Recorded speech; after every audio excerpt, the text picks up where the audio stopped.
নমস্কার, আমি মৌমিতা।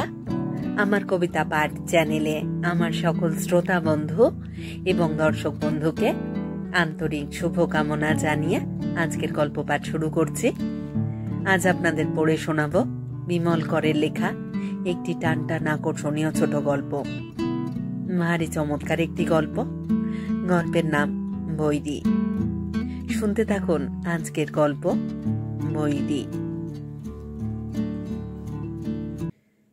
ওরা চোখ তোলেনি আকাশে।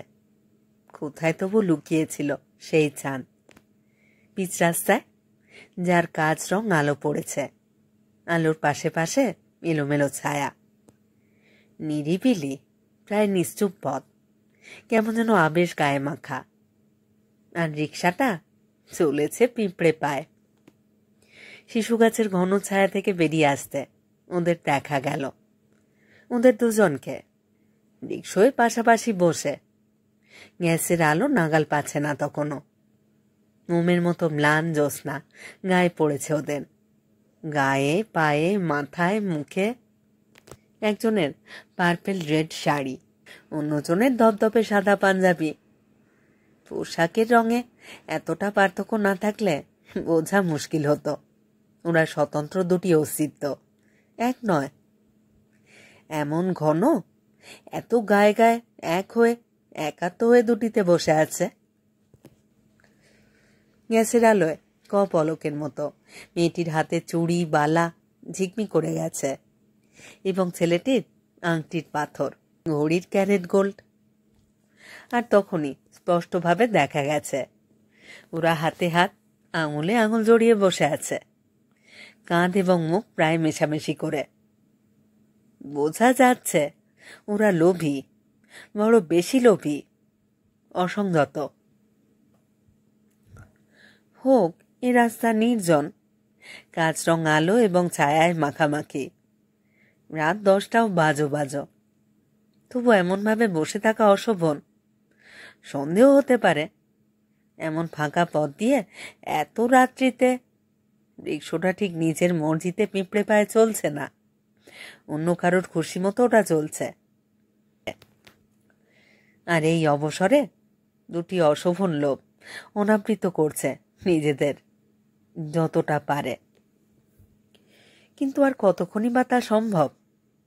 এই রাস্তা, এমন অসাড় অস্পষ্ট পথ তো সারা রাতেও না ফুরোবার নয়। অল্প আরও একটু এগিয়ে আলোয় ভরা বড় রাস্তা। সেই রাস্তা ধরে 10-20 পা এগোলে ডানহাতি গলির মোড়ে রিক্সোটা থেমে যাবে, পথ ফুরোবে। পথ ফুরিয়ে এলো বলেই কি সেই সময় আরো চঞ্চল হয়ে উঠেছে ওরা। মেয়েটির পিঠের পাশ দিয়ে ছেলেটির একটি হাত তার বুকের কাছে এসে পড়েছে, একটা বড় সোনালী প্রজাপতির মতো, যেখানে শাড়ির পাড় আর আঁচলার জড়ি জমে রয়েছে আঁকা বাঁকা ভাঁজে। সাদা লম্বা কটা আঙুল যেন সেই প্রজাপতির পাখা ছুঁয়ে কাঁপছে।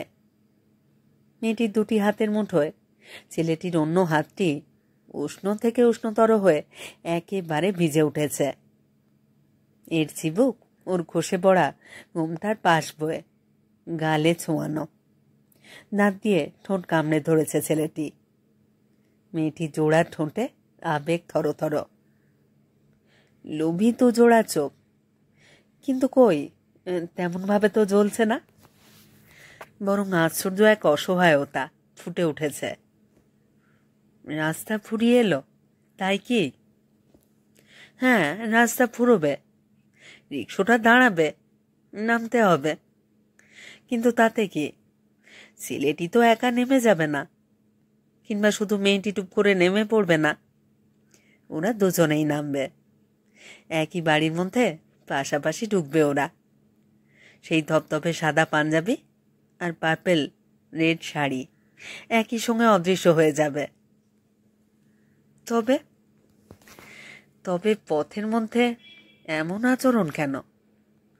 রাস্তায় যা অশোভন, ঘরে তা শোভন হতো। অন্তত আরো বেশি লোভী হতে পারত তারা। সে অধিকার আছে ওদের, কারণ ওরা স্বামী স্ত্রী। ছেলেটির নাম কুমুদ, বয়স 26। নারায়ণশিলা অগ্নিসাক্ষী করে বিয়ে করেছে ওকে, ওই মেয়েটিকে, যার নাম রত্না। বয়স 18। আর এই বিয়ে এবার ফাল্গুনেই নয়, গত ফাল্গুনের গোড়ায়। তবু এই বছরে চৈত্র শেষেও গত ফাল্গুনেরই সেই উষ্ণতা, এত অসংযত কেন? মোমের মতো ম্লান এই জ্যোৎস্না, একটু হাওয়াকে ওরা উপেক্ষা করতে পারত অনায়াসেই। ঘরে একটি নীলাভ স্নিগ্ধ আলো অপেক্ষায় ছিল, ছিল দক্ষিণের খোলা জানালার হাওয়া, ঝাউয়ের মাথা ডিঙানো তারা জলা আকাশ, আর মেহগনি কাঠের পালঙ্ক। অথচ কি আশ্চর্য, রিক্সা যখন বড় রাস্তা ধরে চলেছে, তখন কি ছেলে মানুষই না শুরু করেছে স্বামী স্ত্রীতে। দরজা আমার খোলা থাকে সারা রাত, জেগেই থাকি আমি। সার্সিটা নড়ে উঠল, চমকে উঠি। কুমুদ বলছে রত্নার চোখের দিকে তাকিয়ে। রত্না বলে, আমার চোখেও ঘুম নেই। তবে তবে কেন তুমি আসো না? একটু চুপ করে থাকে রত্না, যেন চোখের গোড়ায় যেটুকু জল টলমল করে উঠেছে সেইটুকুই তার উত্তর। আজ আসবে রত্না? পারলে আসতাম। পারবে না? একটিবারও না? না, মার পাশ ছেড়ে উঠে আসা অসম্ভব। একেবারেই অসম্ভব? হ্যাঁ, আগেও তো তোমায় বলেছি। আঁচলে আঁচলে গিট বেঁধে শোনোনি, ভিতর থেকে তালা দিয়ে রাখেন। কি করে আসবো তুমি বলো? দাঁতে দাঁত ঘষল কুমুদ। ঘৃণায় দু চোখ কুঁচকে ছোট হয়ে এলো, বিষিয়ে উঠল দৃষ্টি। মরে না কেন, মরে না কেন? মিড়মিড় করতে থাকে কুমুদ। অস্পষ্ট কটা শব্দ ঠোঁটের গোড়ায় বুড়বুড়ি কেটে যায়। তারপর স্পষ্ট দাঁত চাপা স্বর, হাগলি ক্রিচার। তোমার মা? রত্না ঠিক প্রতিবাদ জানায় না, মুখ ভরা একটা নিঃশ্বাস ফেলে মৃদু স্বরে অভিযোগটা যেন সমর্থন করে। মা? মিশ্রী মুখভঙ্গি করে কুমুদ, বিকৃত তিক্ত তার স্বর। মাই বটে। বাবা যখন ঘরে এনে তুলেছিলেন। একটু থেমে, কিন্তু দোহাই তোমার, ওকে আমার মা বলো না রত্না, শুনলেও গা ঘিনঘিন করে। এই বাড়িতে ওদের তিনটি প্রাণীর মধ্যে এমনই এক অদ্ভুত সম্পর্ক। এই বাড়ির মধ্যে মাথা গুঁজে তিনজনে যেন তিন রকমের জ্বালা নিয়ে বেঁচে আছে। নন্দা কুমুদের গর্ভধারিণী নয়, স্তন্যদাত্রী সেই মাতার এক হেমন্তের রাত্রে আশ্চর্যভাবে বিদায় নিয়ে চলে গেছেন। সে অনেক দিন হলো।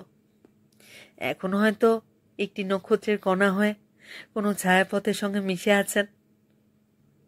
কুমুদ তার দেখতে পায় না, কিন্তু মনে করে, মনে করবার চেষ্টা করে। আর এই যে মা, মন্দা, আড়ালে আড়ালে কুমুদ যাকে ডাকে মন্দমা, সেই মা যেন ঘূর্ণিঝড় তুলে হঠাৎ ছিটকে এসে পড়ল এদের সংসারে। 50-এ পা দিয়েছেন তখন ভুবনবাবু। অটুট স্বাস্থ্যটা সবে ভাঙতে বসেছে। হাসপাতাল থেকে চোখের ছানি কাটিয়ে ফিরবার সময় নিয়ে এলেন মন্দাকে। হ্যাঁ, নার্স ছিল বটে কিছুদিনের জন্যে, কিন্তু এখন আর নার্স নয়, স্ত্রী। 22 বছরের কুমুদ 30 বছরের মাকে দেখে চমকে উঠেছিল প্রথম দিনই। প্রথম দর্শনে যতটা বিরূপ হয়েছিল মন, ঠিক ততটাই ভয় পেয়ে গিয়েছে।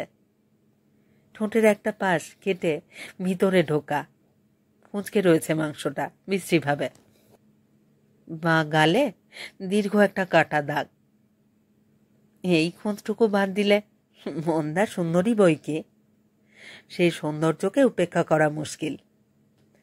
কুমুদ ভয় পেয়েছিল, কারণ স্পষ্টই বুঝতে পেরেছিল ভুবনবাবু এতকাল পরে একটি জায়গায় এসে দুর্বলতা প্রকাশ করে ফেলেছেন এবং ভবিষ্যতে যদি আরও দুর্বল হয়ে পড়েন তাতে আশ্চর্য হবার কিছু নেই। আর মন্দা ধূসর চোখের তারায় যেন চাপা খানিকটা আগুন নিয়ে চুপ করে আছে। মুখের আদলে বড়ই স্পষ্ট একটা ব্যক্তিত্ব নিয়ে। তাকে অতিক্রম করা সহজ নয়। ভুবনবাবু হয়তো পারবেন না। সত্যি পারেননি ভুবনবাবু। মন্দাকে ঘরে আনার মাত্র 1.5 বছরের মধ্যেই তিনি মারা গেলেন। শ্রাদ্ধ শান্তির পর কুমুদ যথারীতি জানতে পারল ভুবনবাবু তার সোপার্জিত অর্থে যত কিছু সম্পদ সংগ্রহ করতে পেরেছিলেন সবই উইল করে মন্দাকে দিয়ে গেছেন। কুমুদ যতদিন খুশি এই বাড়িতে থাকতে পারে। তার অন্ন, বস্ত্র, শিক্ষা সবেরই অবশ্য সংস্থান করতে আইনত বাধ্য মন্দা, কিন্তু তার বেশি কিছু নয়। মনে মনে এরকম একটা সন্দেহ কাঁটার মতন খচখচ করত বই কি কুমুদের। তা বলে সন্দেহটা যে সত্য হয়ে যাবে এ কি বাস্তবিক সে আশঙ্কা করেছিল? অন্তত কুমুদের প্রত্যাশা ছিল। সে প্রত্যাশা টুকরো টুকরো হয়ে ভেঙে গেল। ক্ষোভে বিদ্বেষের জ্বালায় ছটপট করতে লাগলো কুমুদ। আর মন্দাকে সেই থেকেই ঘৃণা। যেন একটা সরীসৃপ তার 23-24 বছরের এই শান্ত বাড়িটার ঘরে ঘরে খুশি মতো ঘুরে বেড়াচ্ছে, কুমুদকে সম্পূর্ণ উপেক্ষা করে। একদিন খেতে বসেছে কুমুদ। কার্পেটের আসন, কাঁসার ঝকঝকে থালা, গ্লাস, স্বাদ ব্যঞ্জন আর অন্ন। মন্দা পাশে বসে। রোজই এমনইভাবে বসে থাকে মন্দা কুমুদের খাবার সময়। প্রায় মুখ বুঝেই খেয়ে যায় কুমুদ। 2-1টা টুকরো কথা কোনোদিন হয়, কোনোদিন হয় না। আজ কুমুদই প্রথম কথা বললে। আমার সামনে পরীক্ষা। মন্দা বললে, ও পড়াশোনা তো কই তেমন করছো না? করছি, তবে অসুবিধে হচ্ছে। তা বই কি, বই খুলে চুপ করে বসে থাকো, না হয় বিছানায় গড়াগড়ি দাও। না, অসুবিধে হচ্ছে একা একা। ভাবছি কিছুদিন হস্টেলে গিয়ে থাকবো বন্ধুদের কাছে, পড়াশুনো করবো একসঙ্গে। ও বন্ধুদের সঙ্গে? হ্যাঁ, হস্টেলে থাকার অবশ্য খরচ আছে। বুঝেছি, খরচটা তোমার দরকার, কিন্তু সেই খরচ তো আমি দেব না। দেবে না? না, এত বড় বাড়ি, মানুষ বলতে আমরা 2টি প্রাণী আর ঝি চাকর বাকর। এমন চুপচাপ নিরিবিলিতে তোমার পড়াশুনো না হবার কোনো কারণই থাকতে পারে না। থাকলেও আমি বিশ্বাস করব না। বরং নিচু মুখে বসেছিল কুমুদ। মুখ কান গরম হয়ে উঠেছে, তবু উৎকর্ণ হয়ে থাকলো। বরং কি? একটু থেমে মন্দা বললে, বরং যদি তোমার সুবিধে হয় কিছুদিনের জন্য আমি কোথাও থেকে ঘুরে আসতে পারি। কুমুদ চুপ, গলা দিয়ে আর গ্রাস গলে না। পরীক্ষা চুকতে না চুকতেই আর একদিন, তখন বুঝি সবে সন্ধে হয়েছে। কুমুদ শার্টটা গায়ে চড়িয়ে বাইরে বেরোবার উপক্রম করছে। মন্দা এলো হঠাৎ তার ঘরে, সঙ্গে একটি আড়ষ্টগতি মেয়ে।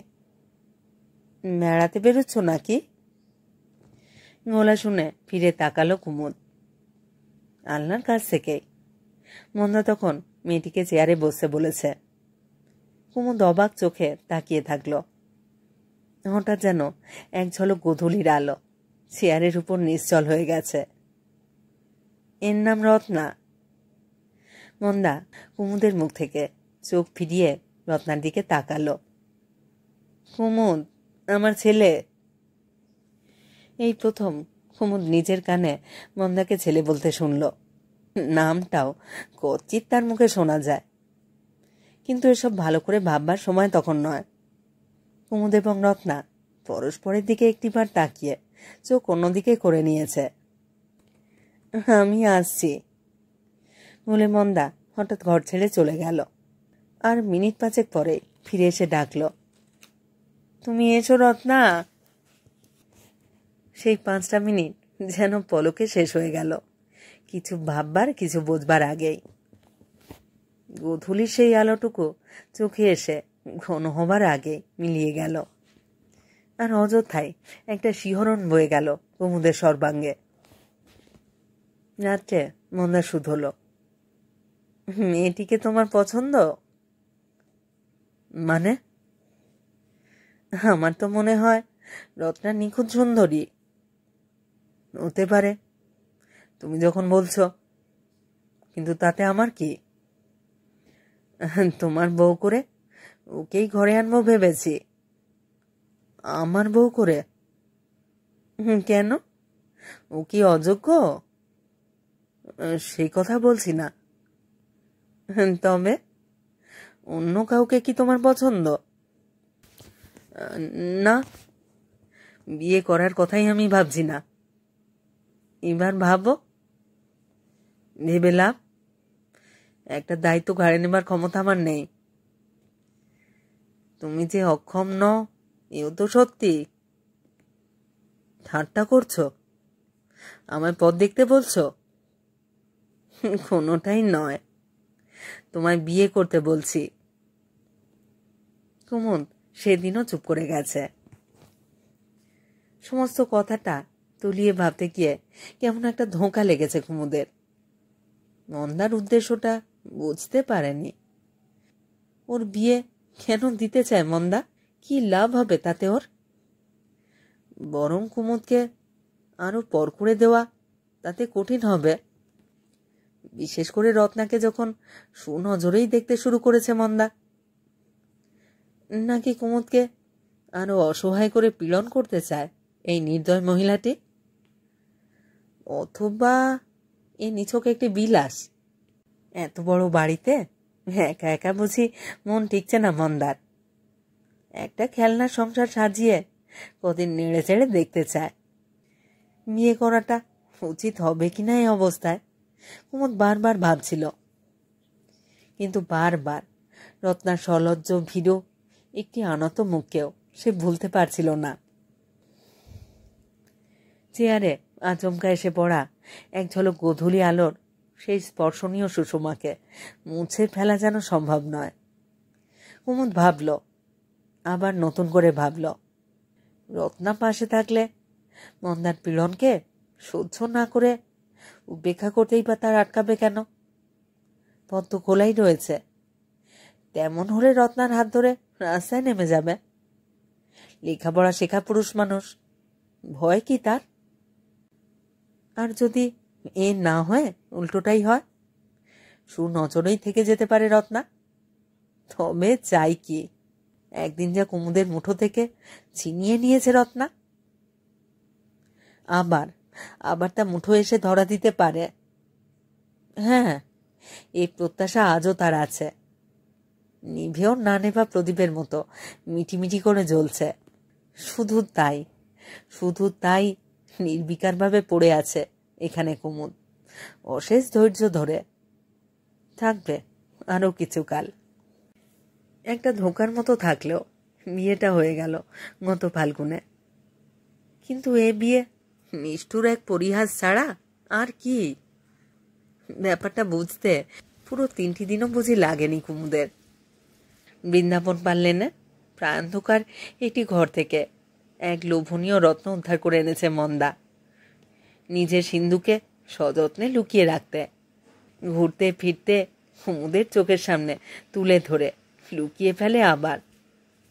কি নিষ্ঠুর ছলনা, কি নির্দয় এমনি গয়া! ফুলশয্যার রাত্রে সেটা বোঝা গিয়েছিল, যদিও সেদিন কুমুদ প্রথমটায় সন্দেহ করতে পারেনি। মেয়কনির পালঙ্কে নকশা তোলা রেশমি চাদরের মসৃণতায় তখনও কোথাও একটি ভাঁজ পড়েনি। ফুল আর ফুলের পাপড়ি মালিশ বিছানায় ছড়ানো, সেন্টের ভুরভুর গন্ধ মিশেছে ধূপের গন্ধে। জানালা খোলা, ঝাউয়ের মাথা ডিঙিয়ে আকাশটা উঁকি দিচ্ছে। পালঙ্কের এক পাশে তখনও দুটিতে বসে। অনেকক্ষণ বসে আছে ওরা। একটু আধটু করে অনেক কথা সেরেছে। আড়ষ্টতা কেটে এসেছে এখন দুজনেরই। ঘুম পাচ্ছে নাকি তোমার? রত্নার গলার পাশে ফুলের পাপড়ির ডগা আলতো করে টেনে নিচ্ছিল কুমুদ। ঠোঁটে হাসি, শিরশির করছিল গলাটা। রত্না কাঁধ গলা খুঁচকে খুঁচকে তুলছিল। সুরসুরি লাগে না? মৃদু চাপা খুশি সুরে বললে রত্না। ঘুম কাটিয়ে দিচ্ছি। কুমুদ রত্নার গলার পাশে নিজের গলা মেশালো। ঘুম আমার তো পায়নি। ঘুম আমার পায়নি। আমার তো মনে হচ্ছে এই সবে জেগে উঠলুম যেন। দুজনেই খাটো গলায় হাসল। কুমুদ বললে, এবার শুলে হয়, শুয়ে শুয়ে গল্প করব। আমি কিন্তু নিচে শোব। সঙ্গে শুতে বুঝি কেমন করবে? যা। তবে ভয় করছে বুঝি? হেসেই চলেছে একটানা। রত্না যেন কেমন নির্বোধের মতন সেই হাসি দেখছে। কুমুদ বলে, নাও নাও, ওঠো তো একটু, ফুলগুলো চাদর থেকে ঝেড়ে ফেলি। আমি কিন্তু সত্যি নিচে শোব। অবাক হলো কুমুদ। তাকিয়ে থাকলো রত্নার মুখের দিকে। ঠাট্টা করছো নাকি? বেশ, দুজনেই তাহলে নিচে শুই। না, তুমি উপরেই শো। এর মানে? স্বামীর দিকে মুখ তুলে চাইতেই পারল না। অদ্ভুত একটা লজ্জা এবং বুঝি বেদনাও ওকে আনত দৃষ্টি করে দিয়েছে। আঁচলের খুন দাঁতে তুলে বললে অসম্ভব চাপা গলায়, আমার শুতে বারণ। কথাটা যেন শুনেও শুনতে পায়নি কুমুদ। তেমনই ভাবে তাকিয়ে পুনরাবৃত্তি করলে কথাটা। বারণ? রত্না বললে, হ্যাঁ, মা বারণ করে দিয়েছেন। মা? কেন? জানি না। জানো না? স্বরটা রুক্ষ হয়ে উঠেছিল কুমুদের। বিরক্তিতে মিষ্টি হয়ে উঠেছে চোখ। একবার স্বামী সেই মুখের দিকে, আর চোখে চেয়ে রত্নারও ভয় হচ্ছে। একটু পরে যেন অনুনয় জানাচ্ছে। এমনই করুন ম্লান গলায় বললে রত্না, রাগ করছো কেন? একটা দিন বই তো নয়। মা যখন বললেন এই বাড়ির আচারে এটা নিষেধ, তখন মানতে হবে বই কি। বাড়ির আচার? জানতাম না তো। কিন্তু না মানলে তোমার অমঙ্গল হবে। তবে এই জোড়া বালিশ, ফুল এসব সাজিয়ে লোক দেখানো ফুলসজ্জা করা কেন? এতে বুঝি খুব মঙ্গল হবে? আশা ভঙ্গের ব্যর্থতায়, ক্ষোভের ধিক্কারে সর্বাঙ্গ যেন জ্বলে যাচ্ছে কুমুদের। নন্দাকে মনে মনে খুঁটি খুঁটি করে ছিঁড়ে ফেলছিল কুমুদ। বিরাগ জমছিল রত্নার উপরেও। একটা বালিশ আর চাদর তুলে নিচে বিছিয়ে নিল রত্না। ঘুমটা মাথায় দিয়ে শুয়ে পড়ল অন্যদিকে মুখ ফিরিয়ে। আর কুমুদ ছটফট করতে লাগলো জ্বালায় যন্ত্রণায়। শেষ রাতে কুমুদ চুপিসারে নিচে নেমে এসে রত্নার মুখের কাছটিতে বসল। চোখে গালে জল নিয়ে ঠোঁট কামড়ে রত্না শুয়ে আছে। ঘুমোয়নি? এখনো জেগে আছো? কুমুদের গলায় এবার গভীর মমতা। হ্যাঁ। নিচে নরম গলা রত্নার। আমারও ঘুম এলো না। ভাঙা হতাশ গলায় বলল কুমুদ। স্বামী স্ত্রীর চোখের ঘুম সেই যে কেড়ে নিল মন্দা, আর ফিরিয়ে দিল না। রত্না বলেছিল একটা রাত। কুমুদ ধৈর্য ধরেছে এবং সকালে আগের রাতের সেই দুঃস্বপ্ন অনেকটা ফিকে হয়ে এলে আগামী রাতের আশায় উন্মুখ হয়েছে। অথচ রাত্রে জানা গেল মন্দার শরীর খারাপ। মুখের ব্যথাটা বেড়েছে। রত্না মন্দার কাছেই শোবে। একা ঘরে অসহ্য জ্বালার তিক্ততা নিয়ে বসে থাকলো কুমুদ। শুধু উঠছে, বসছে, পায়চারি করছে, সিগারেট খেয়েছে, আর নিজের চুল নিজেই মুঠো করে ধরে টেনেছে। তারপর মন্দা নিজেই ডেকে পাঠালো কুমুদকে। ঘরে তখন অন্য কেউ নেই, দরজাটাও ভেজানো। কোনো রকম ভনিতা না করে মন্দা বললে, রাত্রে বৌমা আমার কাছেই শোবে? কুমুদ তাকালো মন্দার দিকে, আর তাকাতেই মন্দার কাটা ঠোঁটের সেই বিশ্রী কোঁচকানো মাংসটা চোখের উপর বিঁধতে লাগলো। গলার কাছ পর্যন্ত ঠেলে এসেছিল একটা প্রশ্ন, কেন কেন শোবে? কিন্তু কিছুতেই মুখ ফুটে সে কথা বলতে পারল না। ও কথা কি বলা যায়? তবু চোখে সেই প্রশ্নটুকু ফুটিয়ে ও চেয়ে রইল। মন্দা বললে আবার, থেমে থেমে, একটু অস্পষ্ট শোনাচ্ছিল কথাগুলো, তুমি হয়তো এসব বিশ্বাস করো না, আমি করি। তোমার বাবাও করতেন। উনি আমায় বলেছিলেন, বারবার করে বলে গেছেন, আমি সাবধান হতে চাই। বিকারের মতো অস্বাভাবিক, অসংলগ্ন কথাগুলো। কুমুদ বুঝতে পারছে না, কিন্তু কেমন যেন একটা আকর্ষণ বোধ করছে। নিশ্চিত একটা আশঙ্কাকে চোখের সামনে দেখতে পাচ্ছে, এবং তা রোধ করবার আপ্রাণ চেষ্টা করছে মন্দা।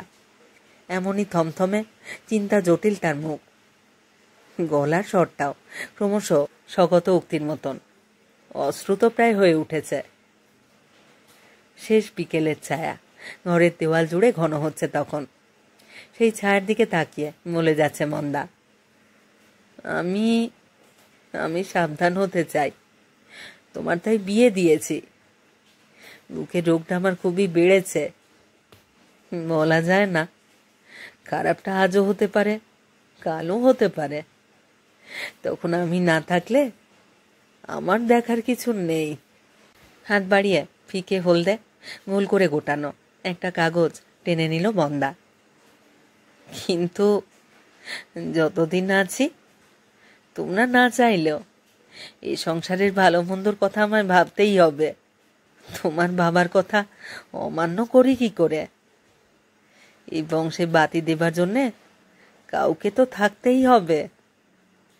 মরা বাঁচা নিয়ে ছেলে খেলা করতে নেই। তুমি কি তা করতে পারো? তোমার জীবনে এইটাই সবচেয়ে বড় ফাঁড়া। তোমার জীবনে এইটাই সবচেয়ে বড় ফাঁড়া। উনি এসব মনে প্রাণে বিশ্বাস করতেন। অজস্র পয়সা খরচ করেছেন এইসবের জন্যে। উনি বলেছেন, তাই লেখাও আছে, দেখতে পারো তুমি ইচ্ছে করলে। নন্দা ফিকে হলদে গোটানো কাগজটা এগিয়ে দিল। তোমার ঠিকুজি কোষ্ঠী, প্রায় 20 বছর আগে করানো। এর সবই মিলেছে, তোমার বাবাই বলেছেন। কুমুদ আড়ষ্ট, সব যেন কেমন হয়ে গেছে। ঘরের গাঢ় ছায়ার মধ্যে অস্বস্তিকর একটা বাতাস চাপ চাপ হয়ে জমে বসেছে। মন্দার ধপধপে সাদা সিঁথিটা চোখে পড়ছে বারবার। ওখানে যেন অবধারিত একটা নিষ্ঠুর ইঙ্গিত। হয়তো একটু ভয় জমেছে ওর মনে। মধুই সবসময় বিষ হয়। মন্দা হাত গুটোতে গুটোতে বললে, এখন তাই মধুই তোমার বিষ। 2 বছর যদি আমি বেঁচে থাকি, এটা তোমায় মানতেই হবে। বৌমা আমার কাছেই শোবে রাত্রে। শেষ কথাটা এমন একটা ঝোঁক দিয়ে বললে মন্দা যে স্পষ্টই বোঝা গেল এই কথা নড়চড় হবে না, হতে পারে না, অন্তত মন্দার চোখের সামনে নয়। কুমুদ উঠল, সর্বশান্ত হবার রায় শুনে যেমন শুকনো মুখে মানুষ ওঠে, শূন্য অর্থহীন দৃষ্টিতে, অনেকটা তেমনই। প্রচণ্ড একটা ধাক্কা খেয়েছে কুমুদ, নৌকাও লেগেছে আবার। বুঝতেই পারেনি মন্দার মনে কি আছে। আর কোনো বিষ, কোনো সুতীক্ষ্ণ অঙ্কুশ, যা দিয়ে তিলে তিলে খুঁচিয়ে খুঁচিয়ে একটা 25 বছরের যৌবনকে সে ক্ষত বিক্ষত অসাড় অবশ করে মৃত্যুর হাতে তুলে দেবে। এই নিষ্ঠুরতায় অদ্ভুত একটা আনন্দ পেয়েছে মন্দা, পাচ্ছে কুমুদ মনে করে, আর সেই আনন্দকে অনেক চাতুর্য দিয়ে ঢেকে রাখছে। সাজানো গোছানো ভাগ্যের ছক সামনে ছড়িয়ে দিয়ে একটা ভয় ধরিয়ে দেবার চেষ্টা করছে না মন্দা? কে বলবে? কুমুদের তো তাই মনে হয়। ও একটা ধাপ্পা, ফাঁকিবাজি, মিছো কৈফিয়ত। আবার এও দেখেছে কুমুদ, রত্নাকে নিয়ে মন্দার আতিশয্যের আর শেষ নেই। দুধের ফেনা মাখাচ্ছে, কাঁচা হলুদ দিয়ে হাত পা রগড়ে দিচ্ছে, চন্দন পরাচ্ছে, চুল ঘষে দিচ্ছে, খোঁপা বেঁধে দিচ্ছে নিজের হাতে। আজ এই শাড়ি, কাল অন্য শাড়ি। এই দেখো রত্না শান্তিপুরি ডুরে পড়ে রয়েছে, 1 ঘন্টা পরে দেখবে একটা ধনেখালি কি টাঙ্গাইলপুরে শাশুড়ির পায়ে পায়ে ঘুরছে। এই গয়না ভাঙা হচ্ছে তো অন্য গয়না গড়ে আসছে। রত্নার খাওয়া দাওয়া, শোয়া বসা, বেড়ানো সব কিছুর উপরই সর্বক্ষণ দৃষ্টি মন্দার। এক বিন্দু নড়চড় হবার উপায় নেই। ছেলে মানুষে পুতুল নিয়ে যেমন খেলা করে, এও ঠিক তেমনই যেন রত্নাকে নিয়ে ছেলে খেলা করছে মন্দা। কিন্তু মানুষ যে পুতুল নয়, এই কথা ভুলে যাচ্ছে এ বাড়ির অভিভাবিকা। হ্যাঁ, রত্নাকে নিয়েই তো শুধু নয়, কুমুদকে নিয়েও তো নিষ্ঠুর খেলা খেলে চলেছে মন্দা। বিষম একটা লোভকে এগিয়ে দিয়ে সতর্ক শিকারীর মতন আড়ালে বসে আছে। উপায় নেই কুমুদের লোভটাকে হাত বাড়িয়ে টেনে নেবার।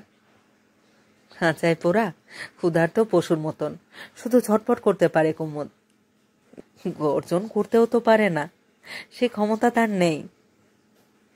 কেন যে নেই কুমুদ তাও ভেবেছে, আর অনেক ভাবনার পর এটুকু বুঝেছে, মন্দাকে সে ভয় পায়। আশ্চর্য এক ভয়। সাপকে যেমন মানুষ ভয় পায়, বিষকে, বিষাক্ত জিনিসকে, পশু কি পাশবিকতাকে, ঠিক তেমনই ভয় পায় কুমুদ মন্দাকে। ইচ্ছে করলে কুমুদ এই প্রেতিনীর একছত্র সাম্রাজ্য থেকে পালিয়ে যেতে পারে। ইচ্ছেও হয়, কিন্তু তেমন জোর পায় না কুমুদ। এই বাড়ির বাইরে পা দিতে তার ভীষণ আতঙ্ক। কায় ক্লেশের জীবন, অভাব অনটনের ক্ষোভ সহ্য করবার কথা চিন্তা করতেও নিঃশ্বাস যেন বন্ধ হয়ে আসে। তাছাড়া চলে গেলে আর কি সে ফিরে আসতে পারবে এ বাড়িতে?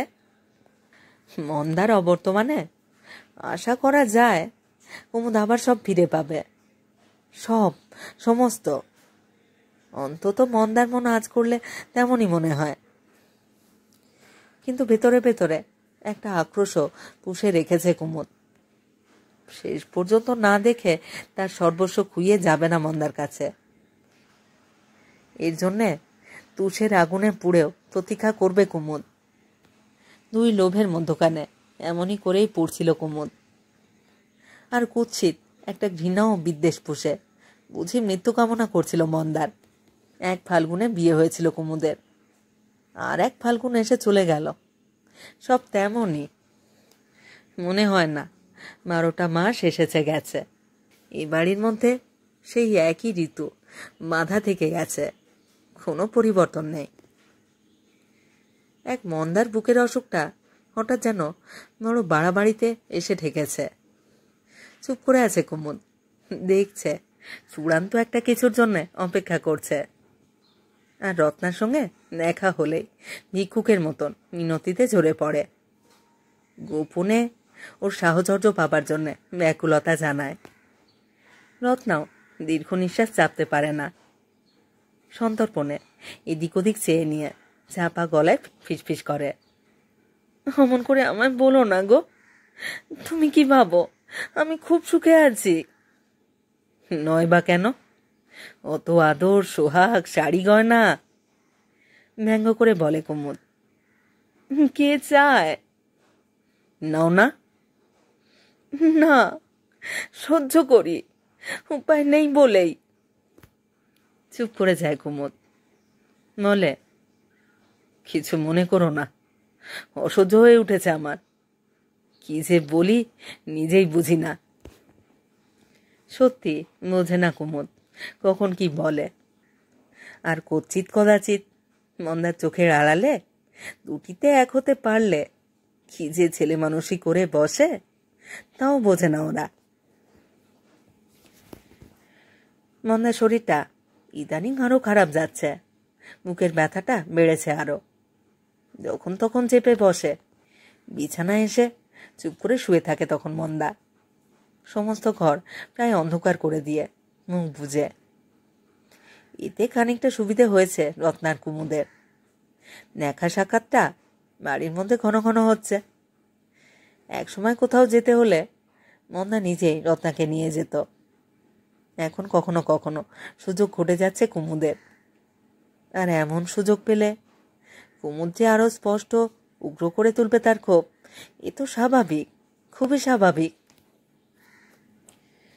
কুমুদের ভাগ্যটা হঠাৎ যেন আরো সুপ্রসন্ন হয়ে উঠেছিল। মন্দার বুকের ব্যথা বেড়েই চলেছে দিন দিন।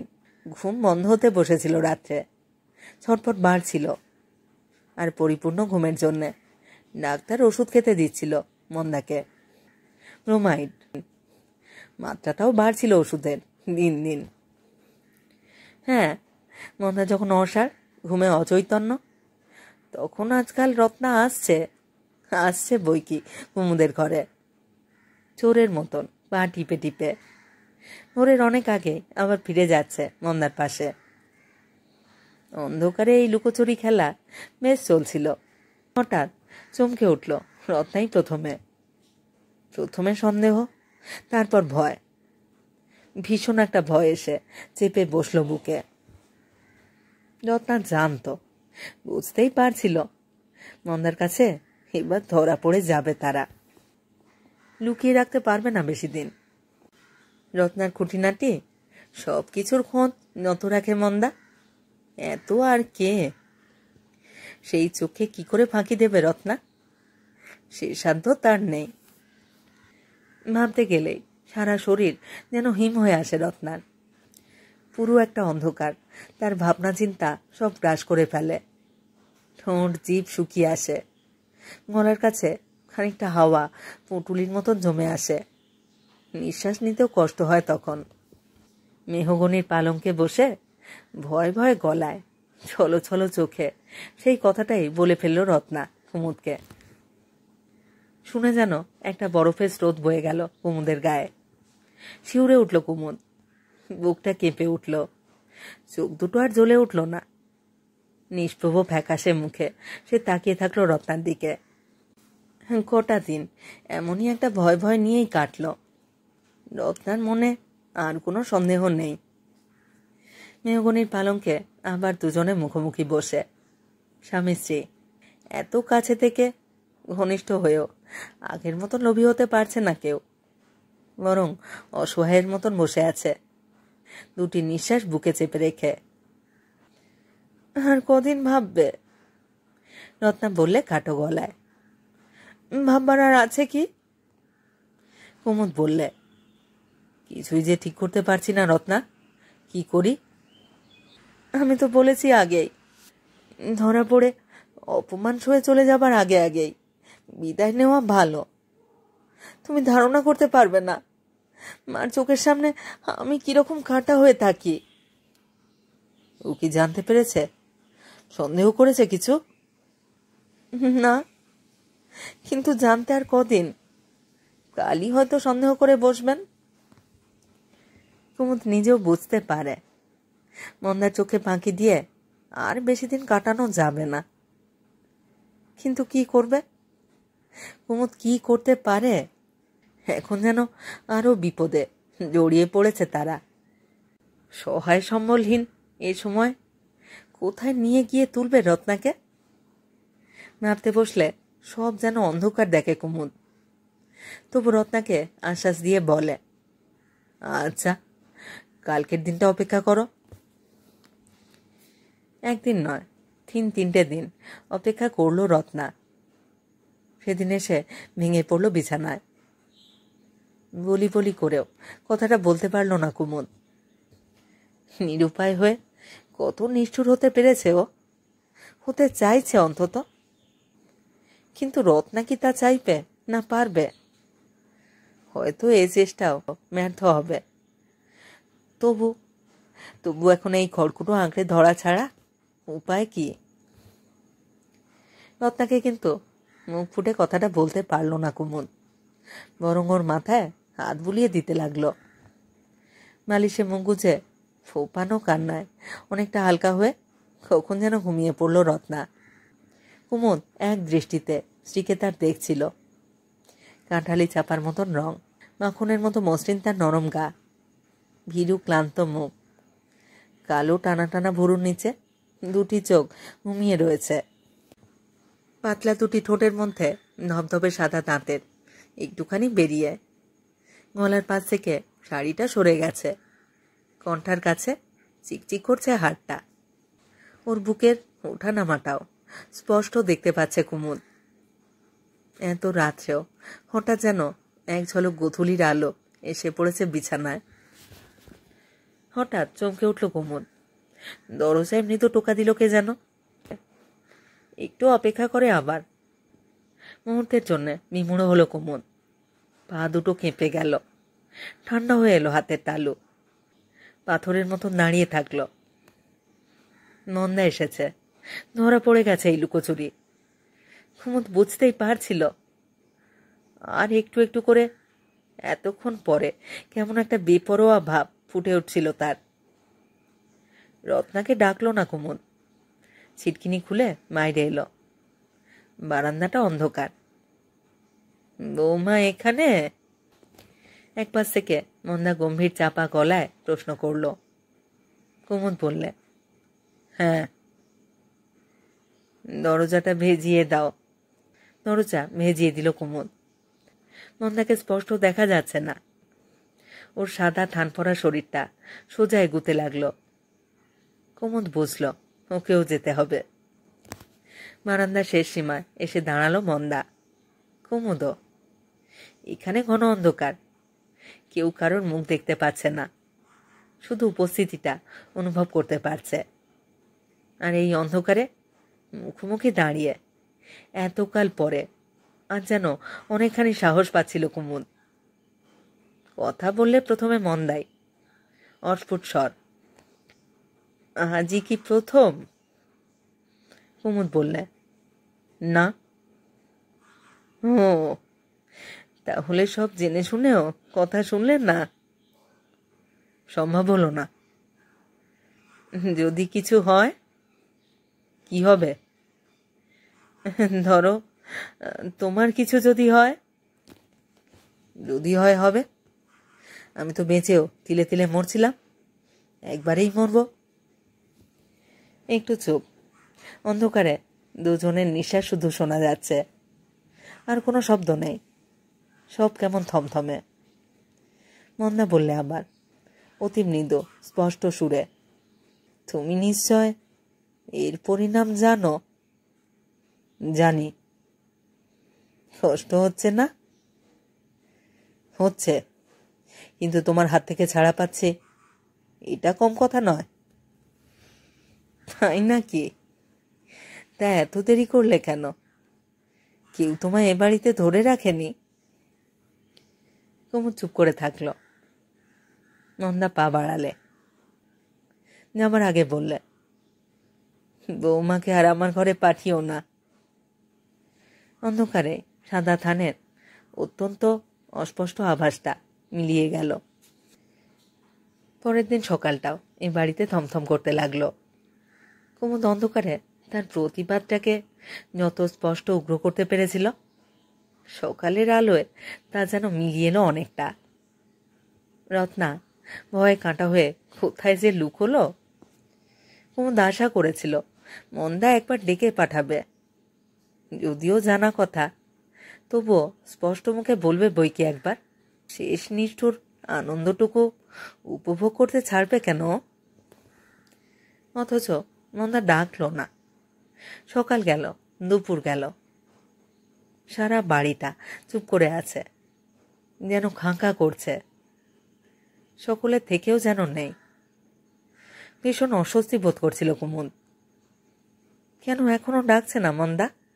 কেন? দুপুর শেষ হয়ে বিকেল গড়ালো। কুমুদ অস্থির হয়ে উঠেছে। সন্ধেবেলায় হয়তো ডেকে পাঠাবে মন্দা। আর তখন সেই সন্ধে রাত্রে কোথায় গিয়ে উঠবে কুমুদ রত্নাকে সঙ্গে করে? বিকেল শেষ হতে আর দিতে পারল না কুমুদ। ধীরে ধীরে এসে দাঁড়ালো মন্দার ঘরে। চুপ করে শুয়েছিল মন্দা। কুমুদ হাসতেই উঠে বসল। তাকালো, দুজনেই চুপ। তাকালো, দুজনেই চুপ। তাহলে মানে তাহলে? কুমুদ খুব করে কেসে কথা শুরু করেই থেমে গেল। কি? মন্দা ছোট্ট করে বললে, আমরা আমাদের কয়েকটা জিনিসপত্র গোছগাছ করে নিই। জিনিসপত্র? তুমি কি আমাদের কিছুই নিয়ে যেতে দেবে না? খুব তো হয় কুমুদ। ও, তোমরা যাচ্ছ? মন্দা অন্যদিকে মুখ ফিরিয়ে নেয়। যাওয়া ছাড়া উপায় কি? তাই তো তুমি চাও। আমি? তুমি ছাড়া আর কে আছে বাড়িতে? কার মুঠোয় আজ সব? মন্দা বিছানা থেকে নেমে আস্তে আস্তে পায়, একটু দাঁড়ায়, বলে, আমি আমি সব কেড়ে নিয়েছি তোমার মুঠো থেকে? না। চুরি করে নিয়েছ বাবাকে ভুলিয়ে, তাতেও তোমার শান্তি ছিল না। আজ ক বছর আমাকে তিল তিল করে মেরেছ। আবেগে থরথর করে গলা কাঁপছিল কুমুদের। কি নিষ্ঠুর তুমি!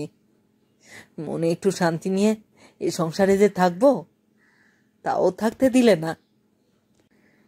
তুমি বা আমায় কোন শান্তি দিয়েছ?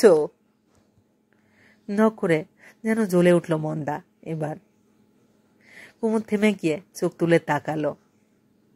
মন্দার ধূসর চোখ দুটো জ্বলে উঠেছে ভীষণ উগ্র আর প্রখর হয়ে।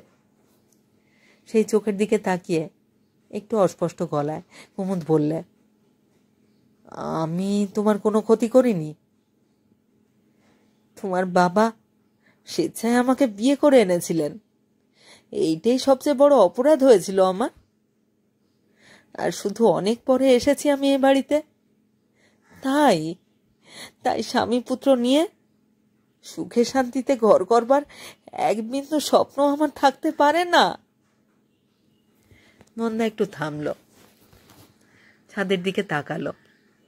সুখ, শান্তি, ভালোবাসা সংসারে শুধু একা তুমিই চাইতে পারো কুমুদ, আর কেউ না, অন্তত আমি না। জানতাম না। কুমুদ বিড়বিড় করে, জানবার চেষ্টাও করনি। হাত বাড়িয়ে এসেছিলাম, না দেখেই দু হাতে ঠেলে সরিয়ে দিয়েছ। নিজে বিয়ে করেই শুধু জানতে পারলে পেও না পাওয়া বড় কষ্টের, বড় অশান্তির। দুজনেই আবার নীরব। গুমট লাগছিল ওই ঘর। ছায়া মিলিয়ে বেশ অন্ধকার নামছে। কেমন ঠান্ডা এই ঘর, এক্ষুনি যেন কেউ মারা গেছে এই ঘরে। মুখটা কেমন যেন করছিল কুমুদের। ঘর ছেড়ে চলে যেতে পারলেই সে বাঁচে। ফিসফিস করে বললে, সন্ধে হয়ে গেছে, আমি যাই। তোমার খুশি? বৌমাকে নিয়ে যেও না। কেন? চোখ তুলল কুমুদ। নিজের সংস্থান নেই, বউ বাচ্চাকে খাওয়াবে কি? মারতে চাও তাদের? অন্ধকারে ভীষণ চমকে উঠল কুমুদ। মন্দার চোখে তাহলে ফাঁকি দিতে পারেনি ওরা? সন্তান আমার? কুমুদ একটু কঠিন গলায় বললে। তার চেয়েও কঠিন সুরে মন্দা জবাব দিলে, তোমার নয়, এই বংশের।